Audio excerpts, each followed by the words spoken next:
3 weeks had passed since Commander Zethkar arrived at the human medical station. The work had been intense, with human and Velthani scientists working together around the clock. Dr. Walsh and her team had made remarkable progress, and now they had something that could save his people.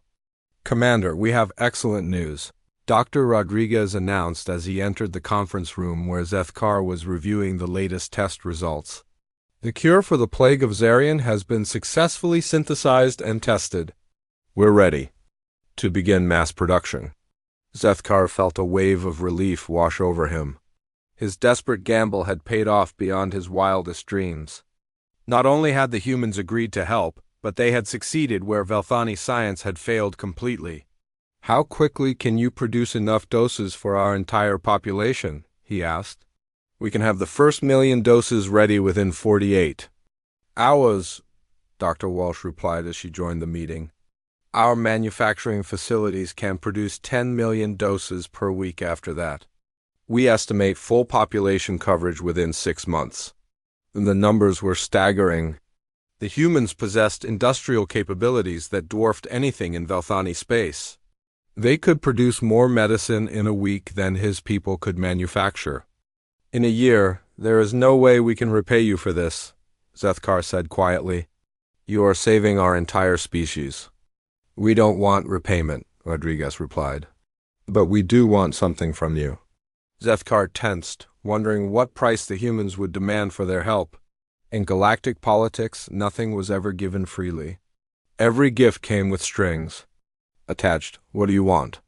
"We want you to tell the truth about what you've seen here," Dr. Walsh said. "Your people deserve to know that humans are not the monsters they've been told we are."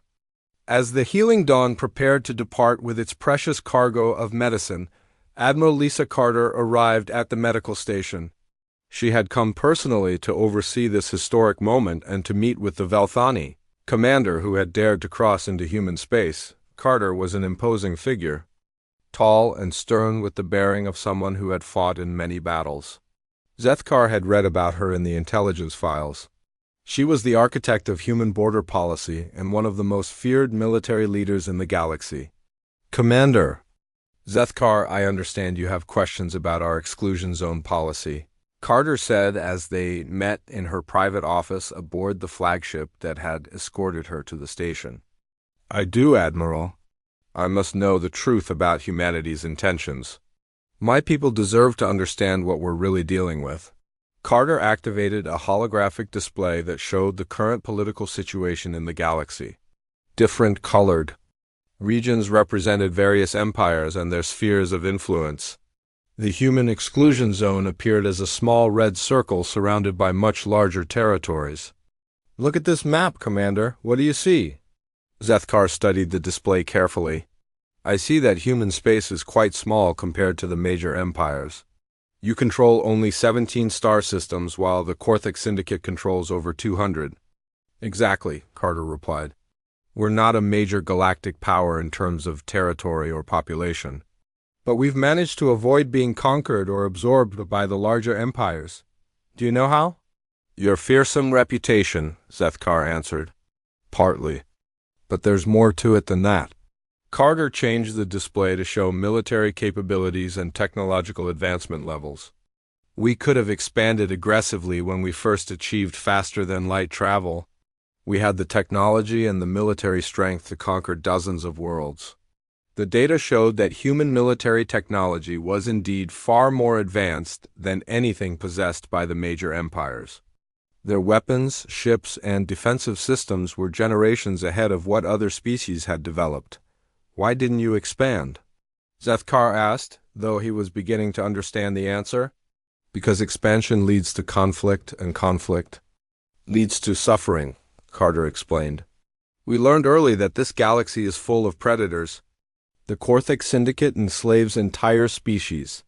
The hegemony of crows practices ritual genocide. The Void Hunters consume everything in their path." She pulled up historical records of various galactic conflicts. The images were disturbing, showing the aftermath of wars that had destroyed entire civilizations. These empires respect only strength and interpret mercy as weakness. If we had tried to build a traditional galactic empire, we would have been forced to become like them. We chose a different path. The exclusion zone serves multiple purposes, Carter continued. It protects our people from external threats. It prevents accidental conflicts that could escalate into wars. And it maintains the reputation that keeps the predator species away from our borders. Zethkar was beginning to see the brilliance of the human strategy. You made yourselves appear so dangerous that no one would dare attack you while actually being peaceful. Exactly. The exclusion zone is not a prison. It's a shield that allows us to live according to our values while surviving in a hostile galaxy. But you have helped my people, Zethkar observed. You have shown mercy and compassion. How does that fit with your fearsome reputation? Carter smiled for the first time since they had begun talking. Because you came seeking help, not conquest. You approached us with respect rather than aggression. That makes you different from most species we encounter. She activated another display showing the network of medical stations along the human border. We've been quietly providing medical aid to refugees and disaster victims for over 20 years.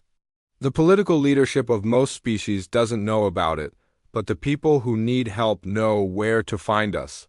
Your reputation protects you from governments while your compassion helps individuals, Zethkar said, understanding the full scope of human policy. The galaxy is full of politicians and military leaders who see everything in terms of conquest and domination, Carter explained. But it's also full of ordinary people who just want to live their lives in peace. We protect ourselves from the first group while helping the second. As the meeting concluded, Carter made Zethkar an offer that would change everything. Commander, we would like to establish formal diplomatic relations with the Velthani Empire. Not a military alliance or trade agreement, but a genuine partnership. Based on mutual respect and shared values. Zethkar was stunned. You would risk your security policy for us? We've been watching your people for years, Carter replied. The Velthani are not aggressors. You defend your territory but rarely attack others. You value life and learning over conquest and domination. Those are the qualities we look for in potential allies. As the Healing Dawn prepared to cross back into Velthani space, Zethkar composed his report to the High Council. He would tell them the complete truth about humanity, knowing that it would challenge everything his people believed about the galaxy. The humans were not monsters but guardians. They had chosen isolation not from hatred of alien life but from wisdom about galactic politics.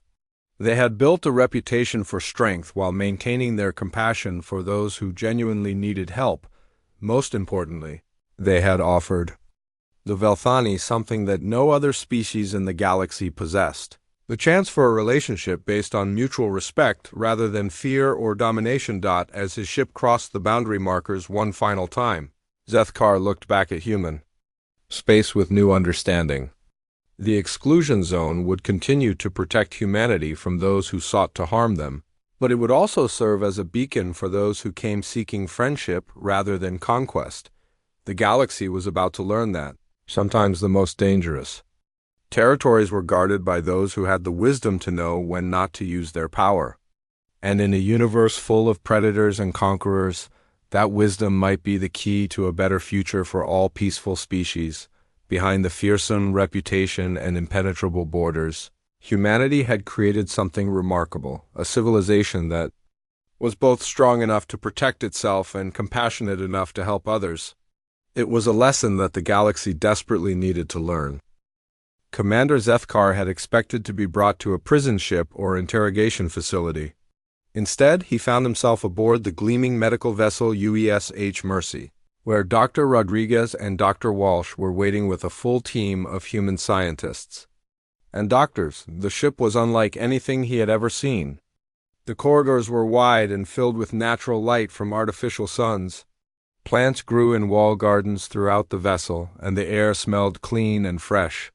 This was not a military ship designed for war, but a place of healing and hope. Welcome aboard, Commander, Dr. Rodriguez said through the universal translator. We've been studying your people's plague from the intercepted data streams. Dr. Walsh believes we can synthesize a cure within a matter of weeks. Zethkar was stunned. He had prepared himself for interrogation, imprisonment, or death. The possibility that the humans would simply help him had never entered his mind. "You would help us?" he asked. "After what happened at first contact? After all the stories told about your people?" Dr. Walsh stepped forward, her expression serious but kind. "What happened 23 years ago was a tragedy of miscommunication. Your exploration fleet was interpreted as an invasion force. Our response was excessive and based on fear. But we're not monsters, Commander. We don't let people die when we can prevent it." As the medical team began their work, Zethkar was given a tour of the ship. What he saw challenged everything he thought he knew about humanity. The medical bay was filled with patients from dozens of different species. Korthik pirates received the same level of care as Velthani civilians, species that were enemies in the outside galaxy worked together here as medical staff. In the children's ward, he saw something that shook him to his core. Human children were playing with young aliens of various species. They laughed together, shared toys, and seemed completely comfortable with each other. These were not the actions of a species that hated alien life. "How long have you been treating alien patients?" Zethkar asked Dr. Rodriguez. "Since the second year after the exclusion zone was established," the doctor replied. "We realized that our isolation policy was causing unnecessary suffering, so we created a network of medical stations along our borders. Anyone who comes seeking medical help is treated, regardless of species or politics." They walked through the ship's recreational areas, where Zethkar saw human families living normal lives. Children attended school, adults worked at various jobs, and elderly humans sat in gardens reading books or playing games. This was a functioning society, not a military installation. "Your people live here?" he asked. "Many of us do," Dr. Walsh replied. "The medical stations are homes as well as hospitals. We have schools, shops, restaurants, and everything needed for a complete community. The exclusion zone protects our way of life." That evening, Zethkar was invited to dinner with the senior staff. The meal was served in a dining hall that overlooked the stars through massive windows. The food was simple but delicious, and the conversation was friendly and relaxed. Captain Ryan Kelly joined them for the meal. He had escorted the Healing Dawn to the medical station and seemed genuinely interested in learning about Velthani culture. "Commander, may I ask you something?" Kelly said as they ate. "What do your people really think about humans? I mean, beyond the official government position." Zethkar considered his words carefully. "Most of my people believe you are savage warriors who destroy anything that enters your territory. The stories say you kill first and ask questions later. But being here, seeing your medical staff work to save my people, I am beginning to understand that the stories are wrong." Kelly nodded slowly.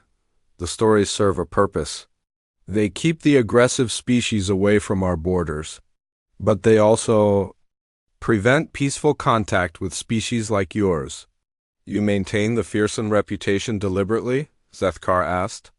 "It's complicated," Kelly replied. "The galaxy is a dangerous place. There are species out there that would destroy us if they thought we were weak. The exclusion zone and our reputation protect us from having to fight constant wars." After dinner, Zethkar found himself in the ship's observation deck, staring out at the stars. The view was peaceful, with human ships moving calmly through space and the lights of space stations twinkling in the distance. Dr. Rodriguez joined him at the viewing window. "Having second thoughts about your people's fear of us?" "I am beginning to understand that fear and reality are not the same thing," Zethkar replied. "Your people are not evil, you are protective. The exclusion zone was not built to keep us out. It was built to keep us safe." "Safe from what?" Rodriguez asked. "From yourselves," Zethkar said quietly. "You are far more advanced than we realized. If you had wanted to conquer the galaxy, you could have done it easily. Instead, you chose isolation and peace." Over the following days, Zethkar watched the human medical team work tirelessly to develop a cure for the plague. They shared their research openly, explained their methods, and even taught Velthani doctors new techniques. There was no attempt to hide their knowledge or use it as leverage. Dr. Walsh showed him the preliminary results of their experiments. The plague is artificial, she explained. It was designed specifically to target Velthani biology. Someone created this as a weapon against your people. The Korthik Syndicate, Zethkar said grimly. They have been trying to expand into our territory for years. This plague gives them the perfect opportunity. We've seen this before, Rodriguez added. Biological weapons designed to weaken entire species before invasion. It's a cowardly but effective tactic. The medical team worked around the clock, and Zethkar was amazed by their dedication. These humans were risking their own health to save people they had never met. Some of the doctors had been working for 36 hours straight. Without rest, why do you care so much about saving us? He asked Dr. Walsh during one of their conversations. Because it's the right thing to do, she replied simply. Your people are suffering, and we have the ability to help. That's all the reason we need. As the cure neared completion, Zethkar realized that his mission had accomplished far more than he had hoped. Not only were the humans willing to help save his people, but they had also shown him a different way of thinking about galactic politics. Dr. Rodriguez, may I ask you something personal? Zethkar said as they reviewed the final test results, of course. Do you think there could ever be peace between our peoples? Real peace, not just the absence of war, Rodriguez smiled. I think this is the beginning of that peace, Commander. Your people took a tremendous risk by coming here. That shows courage and wisdom. Those are the qualities that real partnerships are built on. As the Healing Dawn prepared to return to Velthani space with the cure, Zethkar knew that his life had been changed forever. He had come expecting to meet monsters and instead found healers. He had crossed the most feared border in the galaxy and discovered a people who valued life above conquest. The reputation that protected human space was based on truth, but it was not the whole truth. The humans were indeed dangerous, but only to those who threatened innocent life. To those who came in peace, seeking help or offering friendship, they were the most generous people in the galaxy. As his ship departed the medical station, Zethkar looked back at the humans who had saved his people. They stood at the docking bay windows, waving goodbye like old friends. In that moment, he understood that the galaxy was about to change in ways that no one could imagine. Commander Zethkar stood on the bridge of the medical vessel Healing Dawn as it approached the human border. The ship was small and lightly armed, designed for mercy missions rather than combat. His crew of 12 volunteers knew they were likely flying to their deaths, but they had accepted the mission anyway. Captain Yelthar, his second-in-command, checked the navigation systems one final time. Her hands shook slightly as she worked, though she tried to hide her fear. Sir, we are approaching the boundary markers. Human space is less than 1 light minute ahead. Zethkar nodded and activated the ship's communication systems. He had prepared a message in the human language, using translation software to ensure accuracy. The words felt strange in his mouth, but he had practiced them hundreds of times. This is Commander Zethkar of the Velthani medical vessel Healing Dawn. We are crossing into human space to request urgent medical assistance. Our people are dying from a plague we cannot cure. We offer our unconditional surrender in exchange for your help. The message was transmitted on all frequencies as they crossed the invisible line that marked the beginning of human territory. Every alien in the galaxy knew that crossing this boundary meant certain death. Yet here they were, flying deeper into the Forbidden Zone with each passing second. On the bridge of the human patrol ship USS Defiant, Captain Ryan Kelly watched the alien vessel appear on his tactical display. Proximity alarms filled the bridge with their urgent warnings.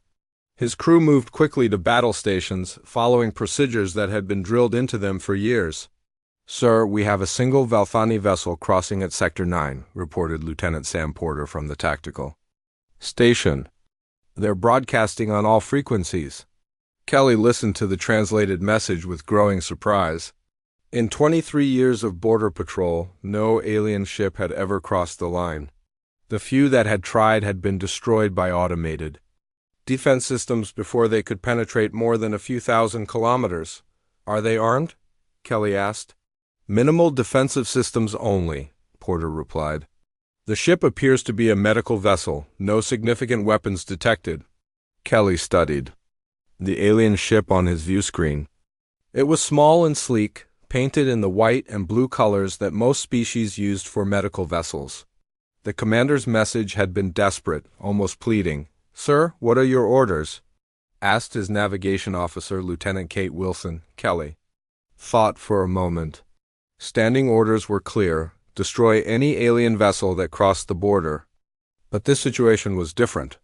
The aliens were asking for help, not trying to invade. They had surrendered before firing a single shot. Stand down weapons, Kelly ordered. Open a channel to the alien vessel. The bridge crew looked shocked. No one had expected their captain to deviate from standard protocol. But Kelly had been thinking about the border policy for years, and this seemed like the perfect test case. This is Captain Kelly of the United Earth Navy, Commander Zethkar. You are in violation of the Exclusion Zone Treaty. However, we have received your medical distress call. Maintain your current heading and prepare to be escorted. On the Healing Dawn, the crew could hardly believe what they were hearing. The humans were not shooting at them. Instead, they were being offered an escort deeper into human space. Sir, is this a trap? Whispered Captain Yelthar. Perhaps, Zethkar replied, but we have come too far to turn back now. 2 human escort ships moved into formation around the Healing Dawn. Their weapons remained powered down, but their presence was clearly meant to ensure the alien vessel caused no trouble. The small convoy moved deeper into human space, passing defense stations and patrol routes that no alien had ever seen. Zethkar was amazed by what he observed. The human border defenses were impressive, but not as overwhelming as he had expected. The weapons platforms were powerful, but not the superweapons of legend. More importantly, he saw civilian traffic moving freely between the defense stations. Cargo ships, passenger vessels, and even what appeared to be pleasure craft traveled without fear. Captain, called out his sensor operator, I'm detecting massive space stations ahead. They appear to be cities. Indeed, the human space stations were unlike anything in Velthani experience. They were huge, housing millions of people in rotating habitats that provided artificial gravity. Gardens and parks were visible through transparent sections, and the stations pulsed with the activity of a thriving civilization. These are not military installations, Zethkar observed. These are homes. The convoy continued toward what appeared to be a massive medical facility. The station was clearly designed for healing, with hospital ships docked at every port and medical symbols displayed prominently on its hull. Captain Kelly's voice came through the communication system again. Commander Zethkar, you are being directed to Medical Station Alpha. Our doctors are preparing to receive you. As the Healing Dawn approached the docking bay, Zethkar could see human medical personnel waiting for them. They wore the same white and blue uniforms used by medical staff throughout the galaxy, and their body language suggested professional competence rather than hostile intent. Sir, we're receiving docking instructions, reported the navigation officer. They want us to dock at Bay 7. Zethkar took a deep breath. This was the moment of truth. If the humans intended to capture or kill them, this would be when it happened. Follow their instructions, he ordered. Dock the ship. The docking process was surprisingly smooth. Human technicians guided the alien vessel into the docking bay with practiced efficiency. As the airlock sealed and atmosphere was equalized, Zethkar prepared to meet his fate. The airlock opened to reveal 2 humans in medical uniforms. They were not armed, and their expressions seemed more curious than threatening. One of them, a male with dark hair and kind eyes, stepped forward. Commander Zethkar, I am Dr. Ben Rodriguez. This is Dr. Amy Walsh. We have been studying your people's plague from the data you transmitted. We believe we can help. Zethkar could hardly believe what he was hearing. The humans were not only willing to help, They had already begun working on a cure. The legendary monsters of the galaxy were treating his people's crisis as a medical emergency rather than an opportunity for conquest. "You would help us?" Zethkar asked through his translator. "After what happened at first contact?" Dr. Walsh stepped forward, her expression serious but compassionate. "What happened 23 years ago was a tragedy of miscommunication. Your people and ours both made mistakes. But we're not monsters, Commander. We don't let people die when we can prevent it." As they walked through the medical station, Zethkar was amazed by what he saw. The facility was state-of-the-art with equipment that seemed decades ahead of Velthani technology. But more importantly, he saw human medical staff treating patients from dozens of different species. The humans were not just helping his people, they were providing medical care to anyone who needed it. "How many species do you treat here?" he asked. "All of them," Dr. Rodriguez replied. "The exclusion zone keeps the politicians and military forces out, but it doesn't stop us from helping people who need medical care. We've been treating refugees and medical emergencies for years." Zethkar realized that everything his people believed about humanity was wrong. The exclusion zone was not a barrier built from hatred. It was a shield that allowed the humans to live and work in peace, while still helping those in need. As the medical team began their work on a cure for the plague, Zethkar started to understand the true nature of humanity. They were not the monsters of galactic legend. They were healers, protectors, and guardians who had found a way to help others while keeping themselves safe from the dangers of galactic politics. 3 months after Commander Zethkar filed his report about human border defenses, the Velthani Empire faced its greatest crisis. The High Council had read his findings with growing concern but had decided to maintain their distance from human space. They had more pressing matters to deal with in their own territory. The plague of Zarian had started as a minor outbreak on the frontier colonies of Kepler-7. Within weeks it had spread to dozens of worlds across Velthani space like wildfire. The disease was unlike anything their scientists had encountered before. It attacked the nervous system first, then caused rapid organ failure. Worst of all, it seemed specifically designed to target Velthani biology while leaving other species completely unaffected. Dr. Karathon stood in her laboratory on the medical research world of Healing Prime, surrounded by failed experiments and dying test subjects. She had been working without sleep for 5 days straight, trying desperately to find a cure or even a treatment that could slow the plague's deadly progress. Nothing worked. Every medicine they tried failed completely. The disease seemed to adapt and evolve faster than they could develop countermeasures. Her research assistant, Dr. Yelmore, entered the sterile white laboratory with the latest casualty reports from across the Empire. His normally steady hands shook as he handed her the datapad. His face was pale and drawn with exhaustion and fear. 42 million dead on Zarian Prime alone, he reported in a whisper. The plague has reached all of our core worlds now. Our computer models suggest we have perhaps 3 weeks before complete governmental collapse and maybe 6 weeks before total extinction. Karathon slumped in her chair and stared at the numbers on the screen. She had dedicated her entire adult life to saving lives and healing the sick, but this plague was completely beyond her abilities. Traditional Velthani medicine had failed in every possible way. They needed something new, something revolutionary, something from outside their own scientific understanding. What about asking the humans for help?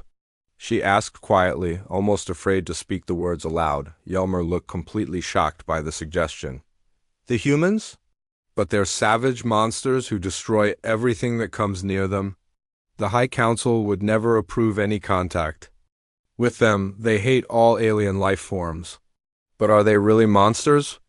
Karathon asked as she pulled up highly classified intelligence files on her computer terminal.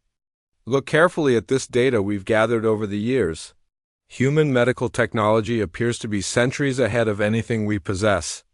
They've conquered diseases that still kill millions among other galactic species.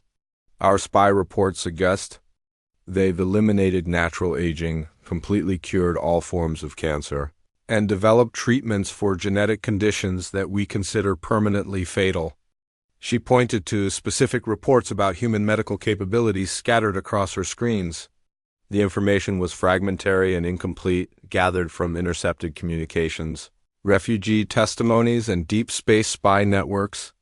But it painted a picture of a species that had somehow mastered biological science in ways that seemed almost impossible. Even if they really could help us, Yelmer said doubtfully, they would never agree to it. The humans clearly hate all alien life. That's exactly why they built their exclusion zone in the first place. Carathon stood up from her chair and began pacing nervously around the cluttered laboratory. A desperate and dangerous idea was slowly forming in her mind, but it might represent their only remaining hope for survival. But what if we're completely wrong about their motivations? She asked. What if the exclusion zone isn't really about hatred of aliens, but about something else entirely different? Meanwhile, far away in human space, Dr. Ben Rodriguez was working the night shift at the research station, Olympus 7. His official job was to monitor and analyze intercepted alien communications for potential threats to human territory. But lately he had been picking up increasingly desperate emergency signals from Velfani space. The plague reports coming through their monitoring systems were deeply disturbing.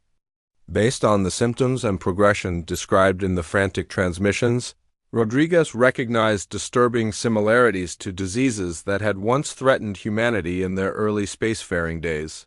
The Velfani were clearly facing complete extinction, and they obviously didn't have the advanced medical knowledge needed to save themselves. His longtime colleague and research partner, Dr. Amy Walsh, was working at the monitoring station directly next to his. She had been carefully tracking the plague spread across Velfani territory using their sophisticated deep space sensor networks. The situation was getting dramatically worse with each passing day. "Then, you need to see this immediately," she called out urgently, pointing to the data flowing across her multiple screens. The plague is now spreading much faster than their containment and quarantine efforts can possibly handle. At this exponential rate of infection, we're looking at complete species extinction within maybe 4 to 6 months. Rodriguez pulled up the still classified files on the infamous Velfani first contact incident from over 20 years ago. The official military reports painted them as aggressive invaders who had been rightfully repelled by human defense forces. But reading carefully between the lines of the documentation, he could clearly see signs that the actual situation had been far more complex and nuanced than the public had ever been told. The Velfani weren't really the aggressors in that first contact disaster, he said quietly to Walsh. According to these files, they were actually part of a legitimate Galactic Council diplomatic delegation. We badly misinterpreted their peaceful intentions. Walsh looked up from her work with a troubled expression. Even if that's completely true, the military brass will never approve any kind of contact with them. The exclusion zone policy is considered absolutely sacred and unchangeable. Maybe that policy shouldn't be so absolute, Rodriguez replied thoughtfully. We simply cannot let an entire intelligent species die from disease because of a tragic misunderstanding that happened over 20 years ago. He opened a secure communication channel directly to Earth Command Headquarters. Admiral Lisa Carter's stern face appeared on his screen within moments. Her expression was as serious and uncompromising as always.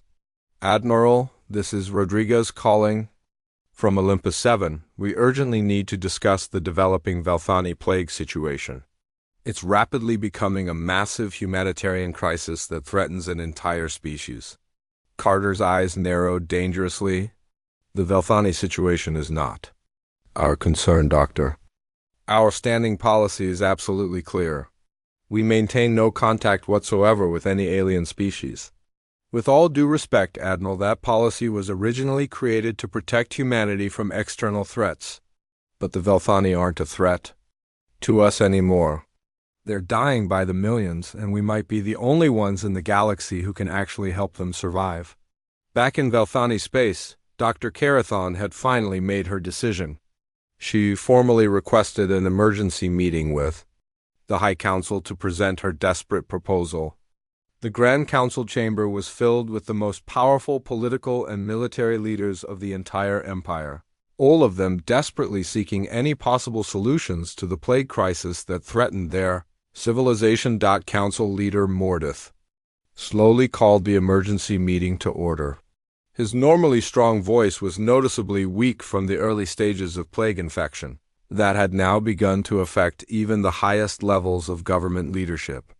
Dr. Carathon, you have requested this extraordinary emergency session during our darkest hour.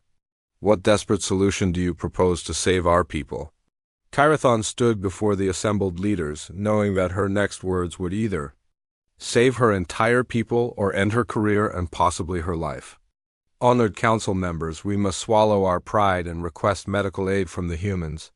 They alone possess the advanced medical technology that could potentially save us all from extinction. The reaction was immediate and explosive. Council members shouted angrily over each other, expressing complete outrage at such an unthinkable suggestion. Mordith pounded his heavy ceremonial staff repeatedly to restore some semblance of order to the chaos. The humans are nothing but savage monsters, declared Council Member Texhai loudly.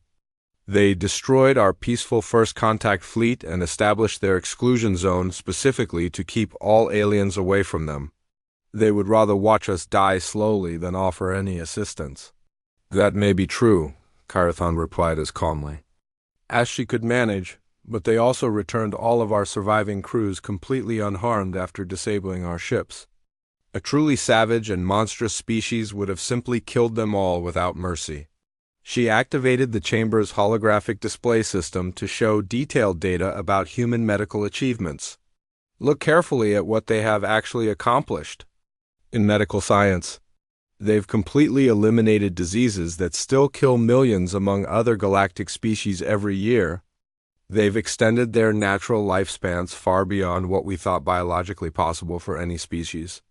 If anyone in this galaxy can cure this plague, it has to be them. Commander Zethkar, who had been quietly observing the heated debate from the back of the chamber, finally stood up to speak. Commander Zethkar stood before the massive holographic display in the command center of the Velthani flagship. His four eyes focused on the region marked in deep red across the star map. The human exclusion zone stretched across 17 star systems like a scar across the galaxy.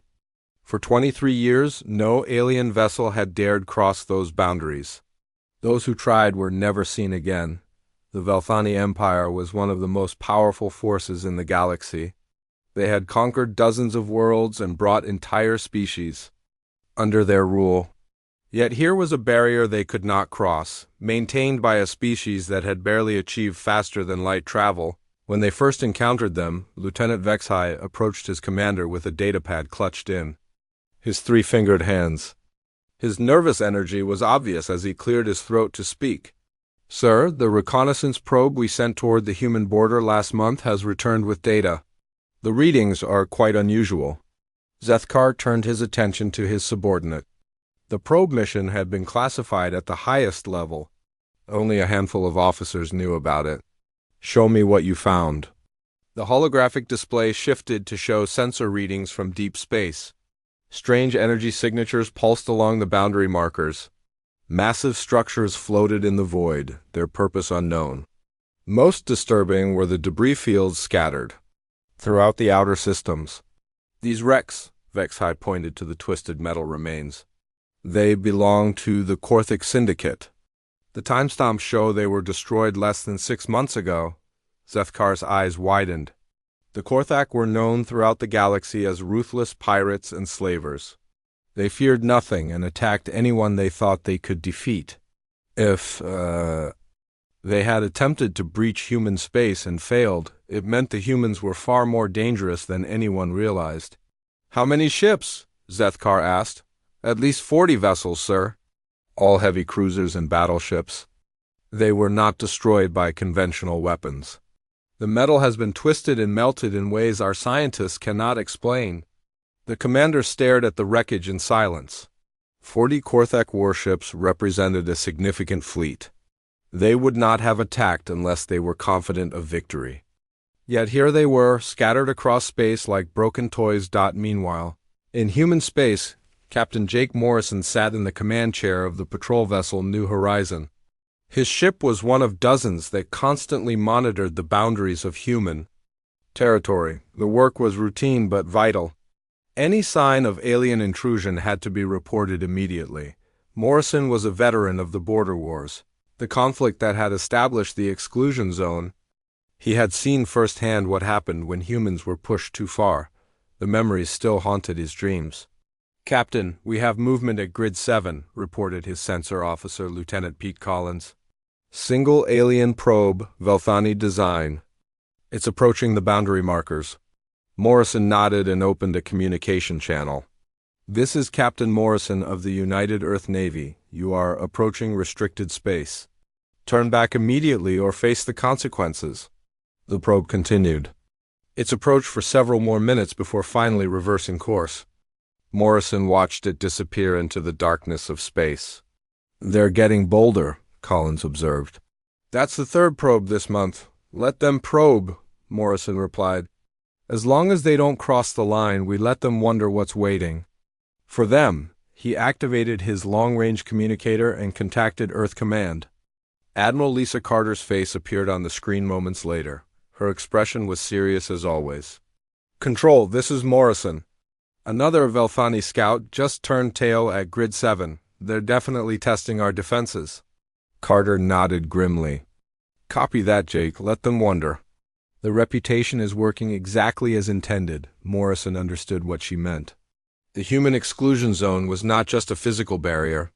It was a psychological weapon that had proven more effective than any fleet of warships. The aliens feared what they could not understand, and humans had learned to use that fear to their advantage. The truth was far more complex than the aliens realized.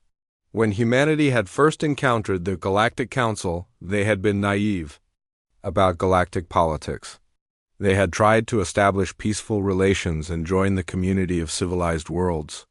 That idealism had nearly led to their extinction. The first contact incident had been a disaster.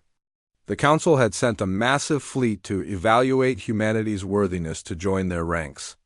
The humans had interpreted this as an invasion force and responded accordingly. The battle that followed had lasted only hours, but its consequences had shaped galactic politics for over 2 decades. Admiral Carter remembered that day clearly. She had been a young officer then, serving aboard the defense platform above Mars. The alien fleet had been enormous, over 100 ships arranged in battle formation. The Council had claimed they came in peace, but their weapons were armed, and their fighters were deployed. The human response had been swift and brutal. Advanced weapon systems, developed in secret during years of preparation, had torn through the alien fleet like paper. Ships that had taken decades to build were reduced to scrap metal in minutes. The surviving aliens had fled in terror, carrying stories of human savagery to every corner of the galaxy. In the aftermath, humanity had faced a choice. They could try to explain their actions and seek peaceful relations with the galaxy, or they could embrace the reputation they had earned and use it as a shield. They had chosen the latter. The exclusion zone had been established not just to keep aliens out, but to maintain the illusion of human aggression. Behind the barriers, human civilization flourished in peace. Cities grew, technology advanced, and art and culture blossomed. But to the galaxy beyond, humanity remained a terrifying mystery. Back in Velthani space, Commander Zethkar was preparing his report for the High Council. The probe data painted a disturbing picture of human capabilities. The boundary defenses alone seemed capable of destroying entire fleets. Whatever lay beyond those barriers was clearly beyond their ability to challenge. "Sir, there's something else," Vex-High said quietly. "The probe detected communication signals from within human space. They're not military transmissions." Zethkar looked up from his report. "What kind of signals?" "Music, sir." "Art, broadcasts, educational programs."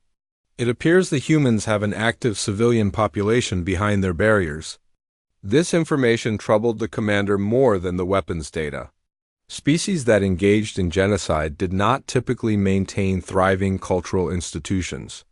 Perhaps there was more to humanity than the galaxy understood. As he filed his report, Zethkar could not shake the feeling that the Velthani Empire and the rest of the galaxy were missing something important about the humans. The exclusion zone had become such an accepted part of galactic geography that few questioned its true purpose.